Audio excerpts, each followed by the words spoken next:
Our next debate comes from Mrs. Green's sixth grade classroom. And the resolution is that the Keystone XL pipeline should be approved for the following reasons, or not approved. So, without further ado, the affirmative team may present their case. We, the affirmative team, believe in the resolution that the Keystone XL pipeline should be approved for the following reasons. It will not only boost the U.S. economy, but also create way more jobs for Americans. It will create a better relationship between the U.S. and Canada, and reduce dependency on the Middle East and Venezuela. Not only that, but the pipeline will not add great amounts of greenhouse gases. Also, TransCanada, the builder of the pipeline, is focused on making Keystone the safest pipeline on the planet. Our first point is that the Keystone XL pipeline will boost the U.S. economy. We read a letter by our Just Leader that said, according to the Canadian Energy Research Institute, South Dakota's GDP will increase by $16 million. Jack Gerald, CEO of the American Petroleum Institute, says that the Keystone XL pipeline will create jobs and increase the government's revenue. TransCanada states that the Keystone XL pipeline will send 800,000 barrels of oil per day to U.S. refineries, about twice as much as is getting imported from the Persian Gulf. As you can see, this will boost the U.S. economy. Our second point is that having oil imported from Canada will reduce dependency and oil-rich countries such as Venezuela and Saudi Arabia. According to the International Energy Agency and the U.S. Energy Information Administration, absolutely no oil from the Keystone XL pipeline will be exported. Our third point is that the Keystone XL pipeline will create tens of thousands of jobs for American citizens. According to a study by CERI in 2011, the development of the oil sands could create 500,000 jobs by 2035. We read an article by TransCanada that said that Keystone XL pipeline will support 9,000 construction jobs for pipe fitters, welders, electricians, heavy equipment operators, and many more. Another misconception about the Keystone XL pipeline is that it will be totally unsafe and unstable. The pipeline will actually have countless safety features. Alex Porbet of TransCanada states that Keystone pipeline will be the safest pipeline ever built in the U.S. if TransCanada puts in the safety features they have been planning to. These safety features include more remote shutoff valves, high-strength steel, frequent expansions, and burying the pipeline deep in the ground, many anti-corroding measures to stop the pipeline from breaking down, and an electric spill alert system. Our fifth argument is that the Keystone XL pipeline is environmentally neutral. We read an article by TransCanada stating that they will be using horizontal directional drilling, also known as fracking. This technique doesn't disturb the ecosystem in which it is drilling.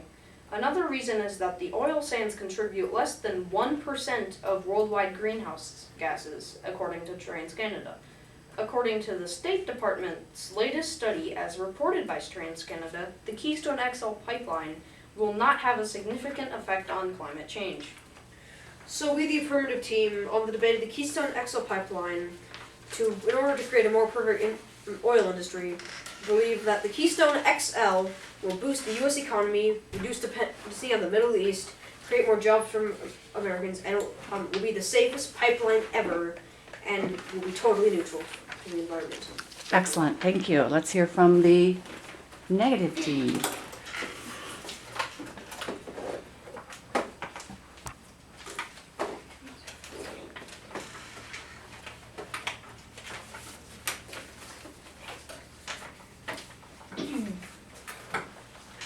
We, the negative team, do not support the resolution that the Keystone XL pipeline should pass for the following 5 reasons. Our first argument is that the Keystone XL pipeline will dig up tar sands. Tar sands are heavy crude oils trapped in mixtures of sands and clay. Tar sands are the most polluting kind of oil because they have 11 times more sulfur and nickel, 6 times more nitrogen, and 5 times more lead than conventional crude oil. Digging up tar sands is bad because to get bitumen, the product excavated from tar sands, you have to strip mine or melt and pump up the ground after it has been heated by steam. This is bad because both forms of extracting it destroys forests and kills migrating birds. I read an article by the Natural Resource Defense Council which supports my argument because it says tar sands fuel is dirty and extracting and refining it is even dirtier. This source is credible because the NRDC is a national organization. We also read a quote by League of Conservation Voters that says, "This is a chance for members of Congress to decide whether they will protect our planet for future generations or side with polluters who want to double down on the dirtiest oil on the planet." James E. Hansen, PhD Director of the Goddard Institute for Space Studies and NASA says, "The environmental impact of tar sands development include irreversible effects on the natural environment, reduced water quality, destruction of pristine boreal forest and associated wetlands, aquatic and watershed mismanagement, habitat fragmentation, habitat loss, disruption of life cycles of wildlife, disruption to bird and caribou migration, fish deformities, and negative impacts on the human health and downstream communities." Our second argument is that the Keystone XL pipeline is not good for the economy. U.S. Senator Bernie Sanders says, when people talk about this being a jobs program, let's understand that there is no debate that what we are talking about are less than 50 permanent jobs. So to suggest that this is some kind of big jobs program is nothing more than a cruel hoax and a misleading hoax to workers in this country who need decent paying jobs. The pipeline builder TransCanada says, the reality is the Keystone XL will likely kill more jobs than it would add. It would create 1,950 construction jobs for 2 years. Once complete, 34 more American jobs. In other words, only 35 workers out of 1,950 would get permanent jobs afterwards. They also say people think that refined tar sands oil will help fuel the U.S. and reduce gas prices. Tar sands miners want Keystone XL because it will help them ship overseas to an international market where their product will fetch more money and add billions of dollars in annual profits. That is a losing deal for everyone, except big oil. Our third argument is that the Keystone XL pipeline will kill the environment. Journal of Natural Climate Change says if the controversial pipeline gets the go-ahead, it might lower global oil prices, increase consumption, and quadruple the total greenhouse gas impact on the project. Journal of Natural Climate is a credible source because it is found on CERS. Friends of the Earth says it takes 3 barrels of water to extract each single barrel of oil. The water is so polluted that it has to be stored in man-made pools called tailing ponds. As the heavy bitumen sinks to the bottom of these pools, the toxic sludge, full of harmful substances, works its way into neighboring clean water supplies. The New York Times says Canada will double its current tar sands production over the next decade to more than 1.8 million barrels a day.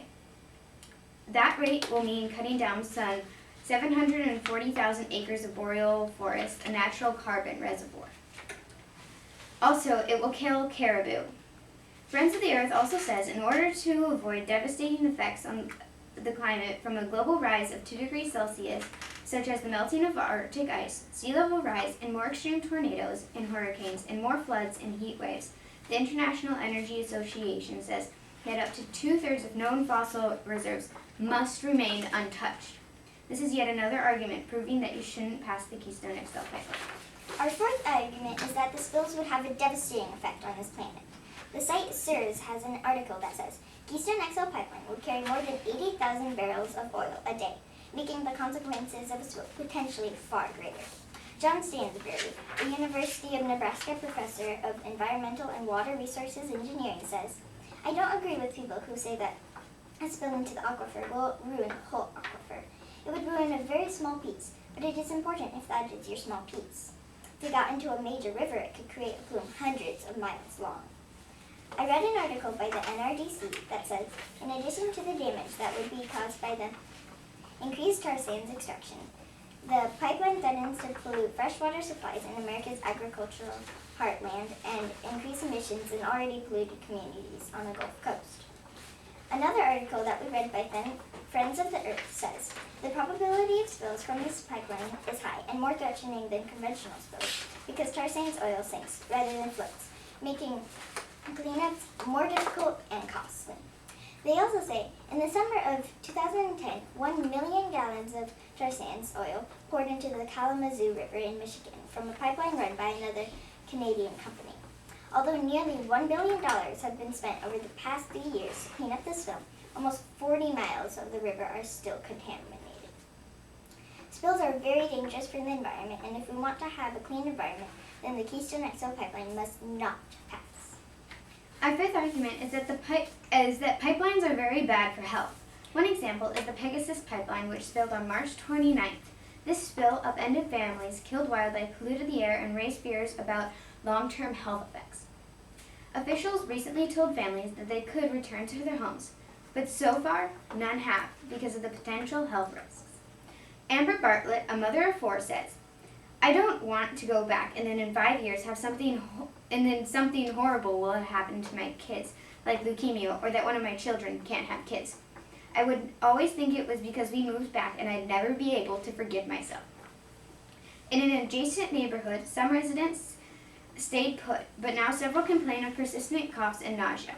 Families that have returned complain of headaches if they stayed longer than an hour. All of that can happen with the Keystone XL pipeline, and it surprises me that the government even gives it a thought.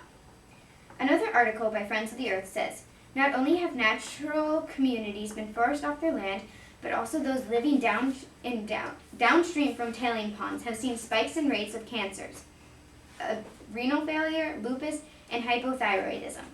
In the lakeside village of Chippewayn, 100 of the town's 1,200 people have died of cancer, and these problems will only get worse unless tar sands production is halted. Another article by the New York State Nurse Association says, "We oppose the Keystone XL pipeline as a hazard to people's health and a threat to the survival of millions in our country and all around the globe." Our opposition to the pipeline stems from our commitment to our patients and our first-hand experience as medical professionals treating victims of superstorms and diseases related to the pollution of our air and water. The pipeline is a huge threat to our health and shouldn't even be an option in our plans. In conclusion, we, the negative team, think that if the Keystone XL pipeline passes, the effects from the tar sands will be devastating. It is bad for jobs, tears up land, spills would also be devastating, and it has a bad effect on humans. Excellent, girls. All right, negative. Time to rebuttal. Oh, Not you, Emma. let's go. Okay, guys, listen up. She's rebutting you. Pipeline won't actually create as many jobs, permanent job. It will only create less than 50 permanent jobs, and there's not very many direct jobs with it. Keep going. Also, with or without the Keystone XL pipeline, we will remain dependent on oil from the Middle East. And in the end, we'll still be forced to send our soldiers, sailors, airmen, and women, and Marines, and billions of our tax dollars to faraway shores in order to protect our oil interests. Says Norman C. USA Air Force General. And also, no matter how safe it is, there are still possibilities that it could spill and affect, as the Pegasus pipeline did. They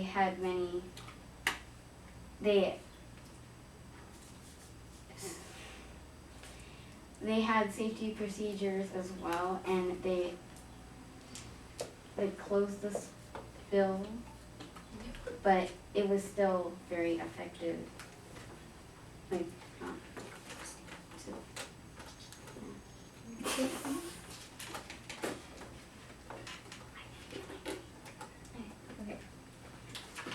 Okay, very nice. Affirmative rebuttal? So, so the oil that goes through the Keystone XL pipeline, there's a ban on it being exported, so it will not be given to other unstable countries. And so the safety features, we learned from the mistake of the Pegasus pipeline incident, and we learned from that mistake and enhanced the safety features so much. And because the tar sands sink, the pipes are buried deep in the ground, not floating through the ocean. So when they won't float to the bottom of the ocean. They will stay within the pipe. And also the jobs, there are not only construction jobs, but there are also maintenance jobs for when the pipeline is already built. They will have to oversee that it doesn't break. And only 1% of greenhouse gases will be released from the pipeline, from the creation of the, not quadruple the amount.